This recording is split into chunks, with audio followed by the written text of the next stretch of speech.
తెలంగాణ ప్రభుత్వం ఇందిరమ్మ ఇల్లు మంజూరు చేయడం జరిగింది. ఫస్ట్ 131, సెకండ్ విడతల 50 ఇవ్వడం జరిగింది.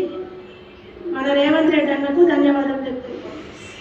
నిరుపేదలకు ఇందిరమ్మ ఇల్లు ఇస్తామని చెప్పేసి మాటిచ్చి ఆ మాటకు కట్టుబడి ప్రతి నియోజకవర్గానికి 3500 ఇల్లు కేటాయించడం జరిగింది.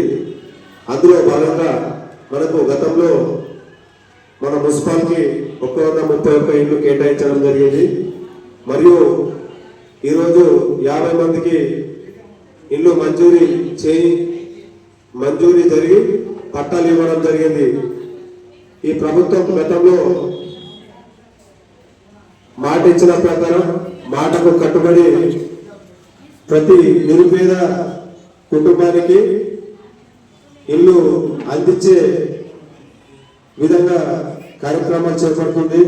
రాబోయే రోజుల్లో కూడా ఇంకా అనేక ఇల్లు మంజూరు చేసి మన గ్రామంలో మన మున్సిపల్ పరిధిలో ఎక్కడ కూడా నిరుపేదలు అనేది ఇల్లు లేని వాళ్ళు లేకుండా చూసే బాధ్యత ఈ ప్రభుత్వం పైన ఉన్నది.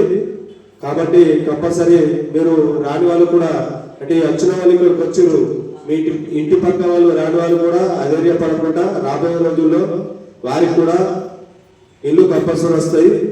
ఈ మార్చి ఏప్రిల్లో ఇంకా 3500 ఇల్లు మన నియోజకవర్గానికి వస్తున్నాయనే సమాచారం ఉన్నది. దాంట్లో మన మున్సిపాలిటీ ఇంకా 250 నుంచి 300 ఇల్లు కేటాయించాలని చెప్పేసి మేము గౌరవ ఇన్ఛార్జి వర్యులను ఇన్ఛార్జి ముత్యాల సునీలన్న గారిని కోరడం జరిగింది. గతంలోనే మా కోరిక మేరకు సునీలన్న గారు కూడా స్పందించి సాధ్యమైనంత మట్టుకు మన మున్సిపాలిటీ ఎక్కువ ఇల్లు మంజూరు చేయిస్తారని చెప్పి కూడా మాట ఇవ్వడం జరిగింది.